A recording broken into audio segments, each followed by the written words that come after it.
In this video, we're going to create our first complex post. Normally, you should never go overboard with the use of fancy formatting in images, simply because it can create clutter if used too much. We're going to use as many of the available options as possible to show you how they work. However, this is just an example test post, and I want to show you as much of the editor's capabilities as possible. I am going to attempt to make it a viewable post though. It should be fairly clear by now that we're working on a gardening blog, so we'll continue with that theme.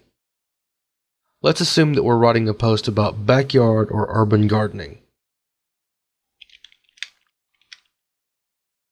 I'm not going to bore you with actually creating a post, so we'll just paste some lorem ipsum text.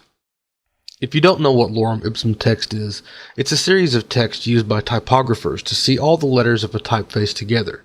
It looks like Latin, but it's not. It's simply a mishmash of letters. However, it gives us some starting content with which to align our media, set text formatting, and all the other important things we're going to do.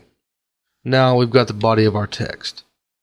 Let's assume that while we're writing this, we were inspired by Thomas Fuller and want to quote his wisdom. We'll do this with a block quote. See, it indents our quote and italicizes it for us. We'll also want to add an image near the beginning of our post. It creates interest and provides context. Click Add Media, and we'll select this image I've already added to our library. We want to make sure this image is aligned to the left because it will draw the reader's eye to the beginning of the text. It will also wrap the text around the image. Let's also say that we've got several sections of text in our post that we want to separate with headers. Let's assume that it starts with the third paragraph. And we'll talk about raised gardens.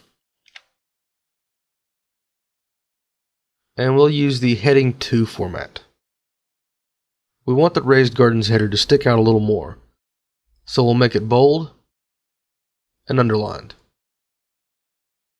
We'll talk about that for 2 more paragraphs, and then we'll start talking about recycling trash by using it in our garden, commonly known as upcycling.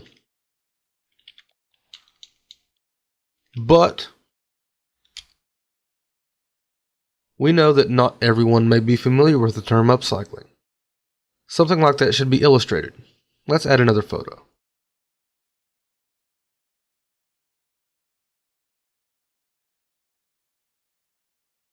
This one is going to be aligned right to offset the previous left aligned photo. Again, we'll add the title, alt text, and caption, and we'll insert it into our post. Now we're feeling a bit festive. We feel like certain phrases that are buzzworthy or of particular note should stand out a bit. We'll say this phrase. We want to make it green because that's what we're doing. We're trying to be green. We'll click the Select Color Text button and we'll select green. This is also a good phrase. We'll select it and highlight it with yellow. And what post is good without links to other pages? Specifically our own. Let's add some links. For the sake of the post, we'll just link this one to Google. We'll put in the URL and set the title. And we want it to open in a new window or tab. The next link is down here. But for this link, we want to link to our own content. So we will make sure that the or link to existing content box is showing. And we'll link to our arugula post and click Add Link. Now we've got a couple links. That's going to be it for the content of our post. You should experiment with all the other options available to you to see what capabilities you have at your fingertips, but these are by far the most commonly used ones. Now, let's assume this is Saturday and we're writing a large amount of posts to be published throughout the week. We'll change the publishing date to, let's say, May 31st at 8 a.m.